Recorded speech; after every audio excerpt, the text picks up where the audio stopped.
साल 2007 स्विट्जरलैंड के ज्यूरिख में FIFA player of the year awards का स्टेज सजा हुआ था। दुनिया की नजर उस समय दो प्लेयर्स पे थी। एक तरफ थे मैनचेस्टर यूनाइटेड के क्रिस्टियानो रोनाल्डो, जी हाँ मैनचेस्टर यूनाइटेड वाले, दूसरी तरफ बार्सिलोना के लायनल मेसी। लेकिन जब विजेता का नाम पुकारा गया तो दोनों से आगे निकल चुका था एक शांत स्वभाव का ब्राजीलियन फुटबॉलर, नाम था काका। उसी साल उन्होंने बैलन ड'ओर भी अपने नाम किया और दुनिया के सबसे बेहतरीन फुटबॉलर बन गए। लेकिन सवाल यह है कि आखिर काका वहां तक पहुंचे कैसे, और फिर ऐसा क्या हुआ कि कुछ ही सालों बाद लोग उन्हें भूलने भी लगे। नमस्कार, मेरा नाम है रविराज और आज हम आपको सुनाने जा रहे हैं काका की पूरी कहानी। इसकी रिक्वेस्ट आप लोगों ने कमेंट बॉक्स में की थी और आप लोग कहते हो तो हम तो उस पर वीडियो बनाते ही हैं, तो इसलिए बार बार कमेंट करते रहिए, सजेशन देते रहिए कि किस प्लेयर के बारे में आपको कहानी सुनाएं। खैर आगे बढ़ते हैं। तो उस साल काका ने ऐसा फुटबॉल खेला कि सारे स्टार्स उनसे पीछे रह गए।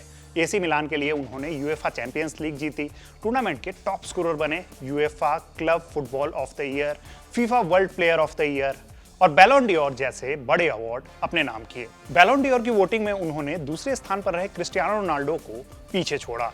उस वक्त पूरी दुनिया मान चुकी थी कि काका ही दुनिया के नंबर 1 फुटबॉलर हैं। लेकिन इस कहानी की शुरुआत यूरोप से नहीं होती है, बल्कि ब्राजील की राजधानी ब्राजीलिया से होती है। दीज फुटबॉल टाइम्स में छपी आर्टिकल के मुताबिक 22 अप्रैल 1982 को रिकार्डो इजेक्सन दोस सैंतोस लेइटे का जन्म एक मिडिल क्लास परिवार में हुआ।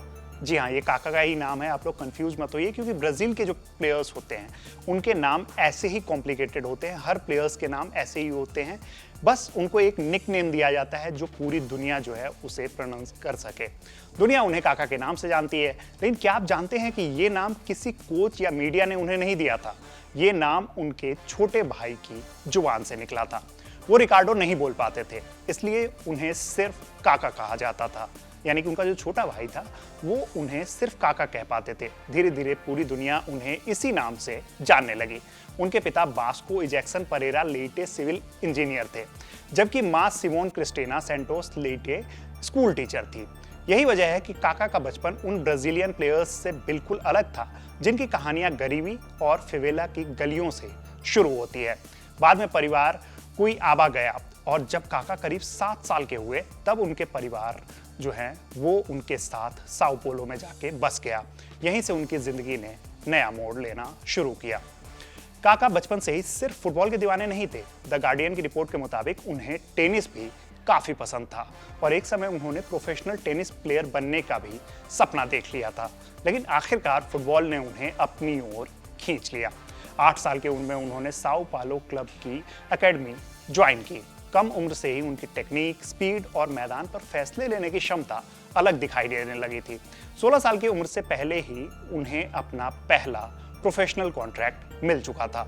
सब कुछ बिल्कुल सही चल रहा था। ऐसा लग रहा था कि ब्राजील को अपना अगला सुपरस्टार मिल चुका है। लेकिन तभी उनकी जिंदगी में एक ऐसा हादसा हुआ जिसने लगभग सब कुछ खत्म कर दिया। साल 2000। काका सिर्फ 18 साल के थे। CNN में छपे आर्टिकल के मुताबिक एक दिन स्विमिंग पूल में वाटर स्लाइड से उतरते समय उनका सिर पूल के नीचे हिस्से से टकरा गया। उनकी रीढ़ की हड्डी का एक वर्टिब्रा फ्रैक्चर हो गया। डॉक्टर्स को डर था कि ये चोट उनके करियर को नहीं बल्कि चलने फिरने की क्षमता पर भी असर डाल सकता है। लेकिन काका ने हार नहीं मानी। गहरे धार्मिक स्वभाव वाले काका मानते हैं कि उनकी रिकवरी ईश्वर की कृपा से हुई थी। यही वजह है कि गोल करने के बाद दोनों हाथ आसमान की ओर उठाकर वो हमेशा भगवान का शुक्रिया अदा करते थे और यही उनकी पहचान बन गई थी। उनकी जिंदगी में फुटबॉल और आस्था दोनों हमेशा साथ साथ चलते रहे। चोट से वापसी के बाद काका ने समय बर्बाद नहीं किया। CNN की रिपोर्ट के मुताबिक जनवरी 2001 में उन्होंने साओ पालो की सीनियर टीम के लिए डेब्यू किया और क्लब को एक खिताब भी दिला दिया। वहीं दीज फुटबॉल टाइम्स के अनुसार 2001 सीजन में उन्होंने सभी टूर्नामेंट्स में मिलाकर 12 गोल किए। उनकी शानदार फॉर्म को देखते हुए उन्हें ब्राजील की नेशनल टीम में जगह मिल गई और 2002 फीफा वर्ल्ड कप जीतने वाली टीम का उन्हें हिस्सा भी बनाया गया था। इसके अगले सीजन में उन्होंने 10 गोल दागे। अब यूरोप के जो बड़े क्लब्स थे उनकी नजर उनकी तरफ आने लगी थी। आखिरकार इटली के दिग्गज क्लब एसी मिलान ने उन्हें मोटी रकम में साइन कर लिया। किसी को तब अंदाजा नहीं था कि अब फुटबॉल की दुनिया एक नए सुपरस्टार का जन्म जो है वो देखने वाली है। यूरोप पहुंचने के बाद सबसे बड़ा सवाल यही था कि क्या ब्राजील का ये युवा प्लेयर जो है इटली जैसे मुश्किल फुटबॉल माहौल में खुद को साबित कर पाएगा, क्योंकि वहां का फुटबॉल काफी अलग होता है। वहां के डिफेंडर्स जो होते हैं काफी अटैकिंग फुटबॉल खेलते हैं, यानी कि वो टैकल्स बहुत ज्यादा करते हैं। तो उसमें जो ऐसे प्लेयर्स होते हैं जो टेक्निकली काफी साउंड होते हैं, उनके लिए इटली में खेलना काफी मुश्किल होता था।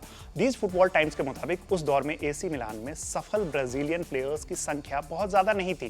क्लब को 1999 के बाद से सीरिया आ की ट्रॉफी का भी इंतजार था और काका से उम्मीद थी कि वो टीम की किस्मत जो है वो बदल देंगे, लेकिन उन्होंने किसी को इंतजार करने का मौका ही नहीं दिया। उन्होंने अपने पहले ही मैच में एनकोना के खिलाफ एक ऐसा खेल दिखाया कि क्लब की आधिकारिक रिपोर्ट में लिखा गया कि वो एक अनुभवी प्लेयर की तरह खेल रहे थे।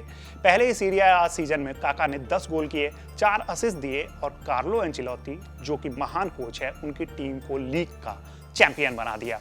यहीं से एसी मिलान और काका की सबसे खूबसूरत पार्टनरशिप शुरू हुई। अगले कुछ सालों में काका सिर्फ एसी मिलान के स्टार नहीं रहे, बल्कि पूरी दुनिया के सबसे खतरनाक अटैकिंग मिडफील्डर बन गए।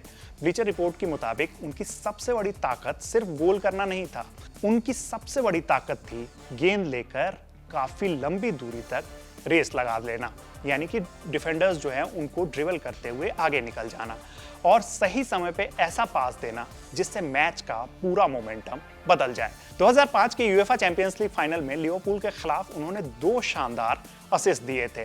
खासकर हर्नान क्रेस्पो को दिया गया उनका थ्रू बॉल आज भी किसी भी यूसीएल फाइनल के इतिहास के सबसे बेहतरीन असिस्ट में गिना जाता है। हालांकि उस मैच में एसी मिलान 3-0 की बढ़त के बावजूद वो मैच जो है हार गई थी। ये हार काका और एसी मिलान के लिए पचाना काफी मुश्किल था, लेकिन काका इस हार के बाद और मजबूत होकर लौटे। ब्लीचर रिपोर्ट के अनुसार 2007 चैंपियंस लीग के सेमीफाइनल में एसी मिलान का सामना मैनचेस्टर यूनाइटेड से हुआ। दूसरी तरफ थे युवा footballer Cristiano Ronaldo. First leg में काका ने ओल्ड ट्रैफर्ड में 2 गोल किए। उनका दूसरा गोल आज भी फुटबॉल इतिहास के सबसे बेहतरीन गोल्स में गिना जाता है, जब उन्होंने गैब्रियल हाइंजे और पैट्रिस एवेरा को आपस में टकराने पर मजबूर कर दिया था और फिर गोलकीपर एडविन वैन डेर सार को छकाते हुए गेंद को नेट में डाल दी थी। उस वीडियो का आप YouTube पे जाके हाईलाइट जरूर देखिएगा, क्योंकि वो वीडियो जो है हम कॉपीराइट इश्यूज की वजह से आपको नहीं दिखा पाते हैं, लेकिन जब आप उसको देखेंगे उस गोल को तो इतना बेहतरीन गोल था जब 2 डिफेंडर्स को उन्होंने बहुत आराम से छकाया था और दोनों आपस में टकरा गए थे। सेकंड लेग में मिलान ने यूनाइटेड को हराकर फाइनल में जगह बनाई और फिर एथेंस में लिवरपूल को हराकर साल 2005 की हार का बदला भी ले लिया था। ये वही सीजन था जिसने काका को बैलोन डोर और FIFA player of the year का हकदार बना दिया। दुनिया का सबसे बड़ा प्लेयर बनने के बाद भी काका की पहचान सिर्फ उनकी फुटबॉल नहीं रही थी। द गार्डियन के मुताबिक वो अपने दौर के सबसे अलग फुटबॉलर्स में गिने जाते थे। उन्होंने कभी शराब या फिर ग्लैमर भरी जिंदगी को अपनी पहचान नहीं बनने दिया। अक्सर आप ब्राजीलियन प्लेयर्स को देखते हैं, जैसे आप किसी भी महान प्लेयर्स को उठा के देख लीजिए, जैसे रोनाल्डिनियो हो गए, नेमार और बाकी और भी जो प्लेयर्स होते हैं, वो कहीं ना कहीं ग्लैमर में जाके अपना करियर जो है वो बहुत जल्दी खत्म कर लेते हैं। लेकिन काका ने ऐसा नहीं किया। वो कहते थे कि उनकी सबसे पसंदीदा किताब बाइबल है और गोल करने के बाद भगवान का शुक्रिया अदा करना उनकी आदत थी। 2002 वर्ल्ड कप जीतने के बाद और फिर 2007 की चैंपियंस लीग जीतने के बाद उन्होंने अपनी जर्सी के नीचे पहनी टी शर्ट दिखाई थी जिस पे लिखा था I belong to Jesus. The Guardian के अनुसार काका अपनी कमाई का एक हिस्सा चर्च को भी दान करते थे। फुटबॉल की दुनिया में जहां प्लेयर्स अक्सर अपनी लग्जरी लाइफस्टाइल के कारण चर्चा में रहते थे, वहीं काका अपनी सादगी की वजह से अपनी अलग पहचान बनाए हुए थे। लेकिन हर महान कहानी में एक मुश्किल दौर भी आता है। 2009 में काका ने रियल मैड्रिड ज्वाइन किया। क्रिस्टियानो रोनाल्डो, करीम बेंजेमा और सावी अलोंसो जैसे प्लेयर्स के साथ, यानी कि एक ही सीजन में रियल मैड्रिड ने इन सब प्लेयर्स को साइन किया था। उसमें अरवलोआ भी थे साल 2009 में। ट्रांसफर के समय उनसे बड़ी उम्मीदें थी, लेकिन लगातार घुटने की चोट ने उनका करियर जो है वो प्रभावित किया। उन्होंने ला लीगा जरूर जीती, लेकिन एसी मिलान वाले काका फिर से कभी भी आपको रियल मैड्रिड में दिखाई नहीं दिए। बाद में उन्होंने दोबारा एसी मिलान की जर्सी पहनी, फिर कुछ समय के लिए साओ पाउलो लौटे और उसके बाद MLS क्लब ऑरलैंडो सिटी का हिस्सा बने। वहां भी उन्होंने कप्तानी की, लेकिन अब दुनिया उन्हें पहले वाले काका की नज़र से नहीं देख रही थी। कई लोगों को उनका रियल मैड्रिड वाला दौर जो है वो याद रहा, लेकिन उनका गोल्डन पीरियड जो था वो एसी मिलान में ही बीता था। ये कहानी सिर्फ बैलोन डोर जीतने वाले एक प्लेयर की कहानी नहीं है, ये उस इंसान की कहानी है जिसने 18 साल की उम्र में रीढ़ की गंभीर चोट झेली, फिर दुनिया का बेस्ट फुटबॉलर बना और शोहरत मिलने के बाद भी अपने संस्कार, आस्था और सादगी को कभी भी नहीं छोड़ा। शायद यही वजह है कि जब भी 2007 के फुटबॉल की बात होगी तो लोग सिर्फ एक नाम याद रहेंगे और वो नाम होगा काका का। तो ये थी काका की कहानी। ये कहानी आपको कैसी लगी हमें कमेंट बॉक्स में जरूर बताइएगा। मेरा नाम है रविराज, इस वीडियो को शूट किया है अली ने। देखते रहिए कड़क। धन्यवाद।